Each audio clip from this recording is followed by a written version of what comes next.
në Fajkonica, në lagjën Bardharane, ku rreth orës 10,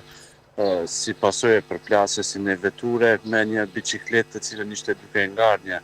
78 vjeçar, ky fundit ka pësuar lëndime të rënda, me që rast është transportuar me njëherë, jo në spitalin e Prizrenit, por drejte në qendrën klinike universitare të Kosovës, ku për fat të keq nuk i ka mbijetuar plagëve të marra, pas që, sipas policisë, bicikleta të cilën ishte duke ngarë ai, është goditur nga pjesa përparme e veturës. Ai pra më pas ka ndërruar jetë në qendrën klinike universitare të Kosovës dhe ndoshta gjatë ditës së sotme pasi të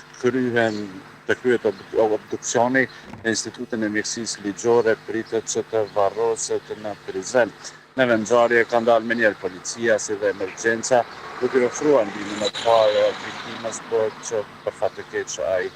ka ndërruar jetë. Prokurori kujdestar lidhur me rastin ka caktuar masën e ndalimit policor për ngasësin e veturës, ndërsa si thash edhe më herët, me urdhër të tij, trupi i pajeti i viktimës është dërguar për obduksion në Institutin e Mjekësisë Ligjore në Prishtinë. Ky është viktima e radhës, për fat të keq në Prizren këtë vit është rritur ndjeshëm numri i viktimave si pasojë e aksidenteve dhe vetë aksidenteve, gjë që po merr përmasa shqetësuese dhe përkundër planeve, aksioneve të cilat po i realizon policia, fushatave vetëdijësuese, për fat të keq numri i viktimave dhe i të lënduarve po shënon rritje, normalisht si pasojë numrit të madh të aksidenteve. Vërtet, Nuhet, faleminderit shumë për këto informacione që i solla. Shpresojmë që këto lajme të paktën na vetëdijsojnë dhe të na kujtojnë se sa e rëndësishme është që të sillemi si duhet në komunikacion, qoftë ne si mësor apo